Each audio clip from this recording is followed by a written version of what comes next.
Are Sanatana rituals like a red rag to the Congress party?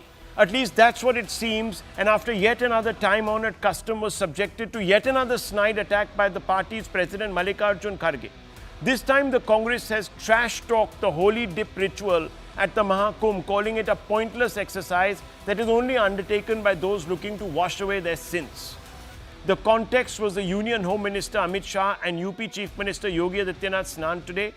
Kharge said, the Congress president no less, that instead of wasting money to travel to the Kumbh, the duo could have spent it on pulling the poor out of poverty and other welfare schemes and so on. Listen in to Mr. Kharge. Modi के जो झूठे वायदे जो बोलते हैं उसमें मत जाओ। अरे भाई, गंगा में डुबकी लेने से गरीबी दूर होती क्या? बच्चा स्कूल में नहीं जा रहा है, मजदूरों को मजदूरी नहीं मिल रही है। जब ये है तो ये लोग जाकर हजारों रुपए खर्च करके कंपटीशन पे डुबकियां मार रहे हैं। Competition se dubkiya maan rahe, and it's a waste of resources. The BJP came out all guns blazing, accusing the Congress of selectively targeting Hindu rituals. The facts suggest that Kharge has in fact struck a hypocritical note. If the Congress was so concerned about not misusing resources, why did it splurge on SOPs to facilitate Hajj or host Iftaar parties even though the norms didn't allow it? Were these splurges a great and productive expenditure? Were they building capital assets, viewers? Let's give you an idea of the numbers we are talking about. And as usual, viewers, the hard facts only on this show. On Hajj subsidy, the UP has spent rupees 837 crore in 2012 alone, as per data shared by the UPA in Parliament. Hajj subsidy, again, viewers, total amount swelled from rupees 10 crores to rupees 685 crores between 1994 to 2011 as per a UPA affidavit filed in the Supreme Court. Iftar parties. The Ministry of Finance maintains that public funds can't be used for such events, but the PMO, EAM, Parliament spent 1.75 crore on 18 iftar parties over 10 years till 2012. A number of them, viewers, were held under the watch of the UPA. At least 8 years of the UPA, they were splurging on iftar parties. Would these individuals who are making these disparaging comments dare to make disparaging comments about the rituals of other faiths? No, viewers, they won't. But let's open this up. And I want to bring in Dushyant Sridhar, Dr. Ranganathan, the BJP national spokesperson, as well as Kamru Chaudhary. But first, really, I want to ask Mr. Chaudhary a specific question. I'm hoping for a short, direct response. Kamru Chaudhary Saab. Do you think spending on Hajj pilgrims, flying them out to Mecca, all those years that the UPA did was a waste of public money? Yes, of course, it was waste of public money. Why didn't you speak up about it? Why did the Congress do it? The community spoke up. The community came together in 2016, submitted memorandums to the BJP government to end the Hajj subsidy. No. Because as it is in the tenets of Islam. No, not at all. Absolute lie. Absolute lie. Viewers, just a minute. No. This was a Supreme Court decision made much before the time he's talking about. In fact, the Supreme Court began by saying that over a period of 5 years, over a period of, sir, it was started in 1954, the Hajj subsidy. When was it stopped, I said? In 2018. That is because the Supreme Court put a cutoff of 2018. Now, one minute. Viewers, look, we can't have people here stretching the facts to suit their argument. Kamru Chaudhary is like this. Find me a person and I'll fit a fact. That doesn't work. Yes, doctor. Yes, I mean, it's very convenient for my good. Let me speak. Let me explain my position. But sir, you can't just begin with a lie. You can't say we voluntarily gave it up. Forget it. Don't invite me. I'm going off. No, why should you go off? I'm asking you a question. Okay, well, one viewers has decided to leave the debate because they have realized that they will be caught out and exposed on this channel. It's not possible, viewers, to debate with people who are manufacturing facts, and that can't happen. Yes, Dr. Ranganathan, very quickly, yes. I was with Kamru going off, the sanity and logical quotient of this debate has really shot up alarmingly. No, thank you. No, couple of points I want to make. As far as what Mr. Kharge said, Rahul, it is very obvious now that on even days, Mr. Kharge advises Rahul Gandhi, and on odd days, Rahul Gandhi advises Mr. Kharge, and today being an odd day. What kind of logic is this? And as you rightly said, for decades, the Congress has been spending tens of thousands of crores in appeasing Muslims through Hajj subsidies, through paying monthly salaries to Maulvis and Imams, through Iftaar parties. Then poverty was not eradicated and it was not in question then.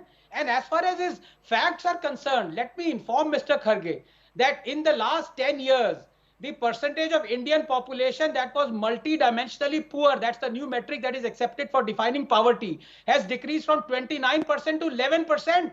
In the last 10 years, 250 million Indians have been pulled out of multidimensional poverty. And Kumbh is going to generate upwards of 5 lakh crores in revenue. It is going to contribute to alleviate poverty. What is he talking about? Does he even know about Ayushman cards? 380 million cards have been distributed, and the out-of-pocket expenditure, that is the fastest way for an Indian to go into poverty, has been slashed by 21%. Mr. Kharge, please get your facts, but again, I'm afraid you can't because you're being advised by Rahul Gandhi. Okay, Sanju Verma. Rahul, thank you. Anand Ranganathan's take on Mallikarjun Kharge's poverty is hilarious indeed. But coming to the more serious bit, very quickly, Rahul, I have this data with me. This is RBI data. For the likes of Mr. Kharge, who peddle lies and expect that the Janta will allow that to go unchecked, Mr. Kharge and your darbaris, for you, rural poverty in FY12, 2011-12, 25.7%. FY22, it came down to 7.2%. FY24 under Narendra Modi, it came down to 4.86%. Very quickly, urban poverty under incompetent Congress, FY12, 13.7%, FY22, 4.6%. Under Narendra Modi, urban poverty in FY24, 4.09%. And last but not the least, overall poverty, 2004-5, 37.2%, FY12, 21.9%, and today FY24 under Narendra Modi, 4.34%. And multidimensional poverty is less than 1%. Extreme poverty is 0.32%. So, Mr. Kharge, get your facts right, educate yourself. And the last point is this. This is not about statistics. This is about his rant saying, "Arey Ganga mein dubki lagane se kya garibi dur hogi?" So, Mr. Kharge, your leader Rahul Gandhi abused the Ram Mandir Pran Pratishtha by saying, "Arey Ram Mandir jaane ki kya zarurat hai? Wahan to Aishwarya Rai naachti hui milegi." This is the same party which went to the Supreme Court in 2007 saying, "Prabhu Ram to hai nahi." This is a figment of BJP's wild imagination. They even doubted the existence of Ram Setu. So this is a party which is Hindu phobic, and your audience needs to know that Rahul Gandhi is a closet Hindu phobe. Okay, Dushyant Sridhar, the reason I brought you in is because you are extremely familiar with Hindu customs. Locate the Snan in the larger context of the rituals that are performed at the Maha Kumbh. Can you explain to our viewers why these individuals come from so far, sometimes from other countries, to immerse themselves in the waters of the Ganges? Namaskaram, Rahul, and namaskaram to all my fellow panelists. At the very outset, Maha Kumbh Mela, which is related to the Samudra Manthanam, is just not about bathing in the Ganges, Ganga, or Yamuna, or the Triveni. It is also about the churning that happens within, the internalization process. Matimanthanam avridya yenadau shruti sagarat. So it is about a lot of sadhas. I'm sure a lot of the viewers should be informed. There are so many sadhas. Sadhas is where people get together and discuss topics of Vedanta. All that is happening in the Kumbh Mela. People just see it as a process where people go take bath there. One. Second thing, our Shastras do advise that we will have to bathe every day. So it is Avabhrita Snanam that we have to do every day. And on such auspicious occasions, people do take to Kumbh Mela in the north. And those of them who do not know, in the south, in Tamil Nadu, there's a place called Kumbhakonam, where once in 12 years, the same kind of Kumbh Mela happens. So for those of them in the south who keep rejoicing, "Oh, this is a North Indian custom," sorry, it is pan-India.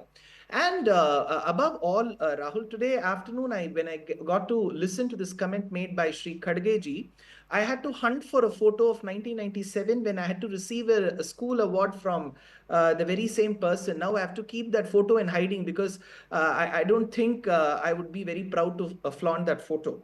And the very premise that they make such comments is, Rahul, they assume that only rich people come to Kumbh Mela.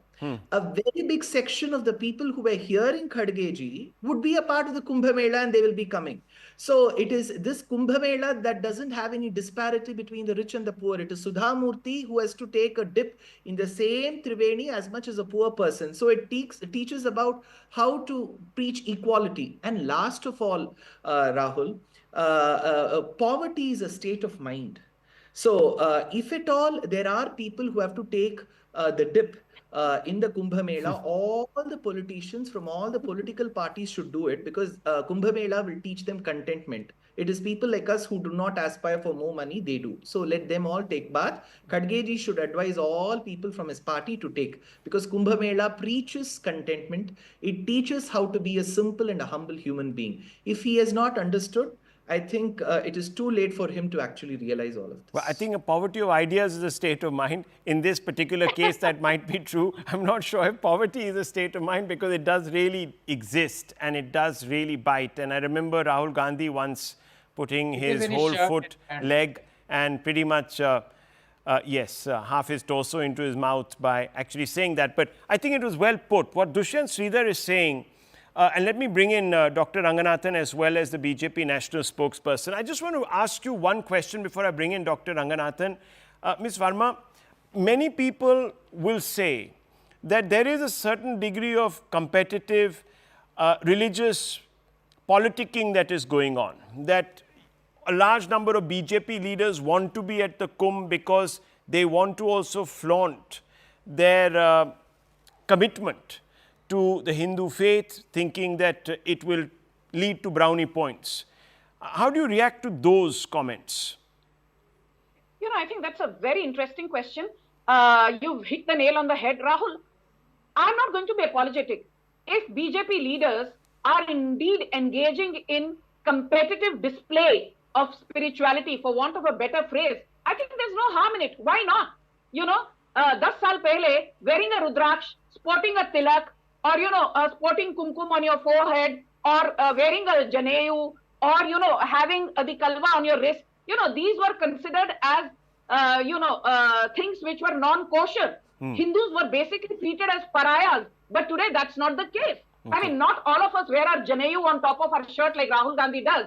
But the fact of the matter is that I think it is time for us to make a shosha, time for us to display that, yes, हम भी विश्वास रखते हैं अपनी आस्था में, अपने heritage में, culturally, civilizationally, this is what we are, this is who we are. Okay. And if an Amit Shah and on the 5th of February, a Narendra Modi doesn't go and they take a dip in the Sangam, I think that sends a very strong message. Don't forget, Prime Minister Narendra Modi going underneath that, you know, Bet Dwarka. Yeah. Prime Minister Narendra Modi flaunting his Hindutva at the Ram Janmabhoomi Shilanyas and then at the Pran Pratishtha. Okay. You know, these are great civilizational. So let me ask, because this constantly comes up. This constantly comes up, Dr. Ranganathan. What the question I wanted to specifically ask is, can we separate the politician from the pilgrim, from the piety of a devotee? I don't think one should. I mean, why? If, for example, I am a proud Darwinian atheist, why should I differentiate between what my views are, scientific or otherwise, with political views? So, I mean, as long as I'm honest about it, I don't think it matters.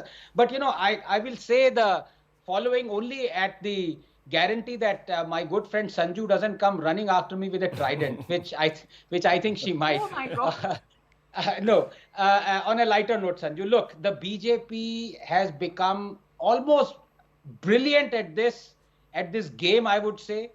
It's bordering genius, because what they do is they flaunt their Hindu, whatever astha you may call it, or, you know, they're unapologetic about it. Sure. If only the opposition parties were to realize that that's the only thing good for Hindus that the BJP has done in the last 10 years. They have done absolutely nothing Rahul, on you'll the have to other allow me to Well, interject. well, that. Mr. Ranganathan, Rahul, 10 seconds Please, on a please lighter let me note. finish. Okay, let him 10 finish. seconds on a lighter You note. can respond. You Please can let him please respond. let me Yeah. finish. Please let me finish. That's where I qualified this with Sanju. Don't come after me with a trident. Oh my But God. now, please listen to me, Sanju. Listen to me. Okay, this is all what the BJP has done. All the opposition has to do is to flaunt the same things equally, and Okay. yet go ahead and relinquish control over Hindu temples, remove the Places of Worship Act, remove the Waqf Act, resettle Kashmiri Hindus. BJP has done absolutely nothing as far as working really for Hindus is Rahul, concerned. can I- Okay. This BJP is national so- Now I spokesperson need to come responds. in. Go Now, beyond optics. now. Yes. Now, Mr. Ranganathan, you said what you had to, and now let me rebut. Okay. You know, let's be very clear. You know, with no offense to Mr. Ranganathan, he's an erudite speaker. And unlike, you know, when he calls Kamru erudite, I actually mean it when I call Mr. Ranganathan erudite. Let's be very clear. A 500-year-old civilizational battle, Ram Janma Bhoomi, ka Bhavya Mandir today has been brought to fruition thanks to whom? Not thanks to Anand Ranganathan, Sanju Verma or Rahul Shiv Shankar. It is thanks to Narendra Modi.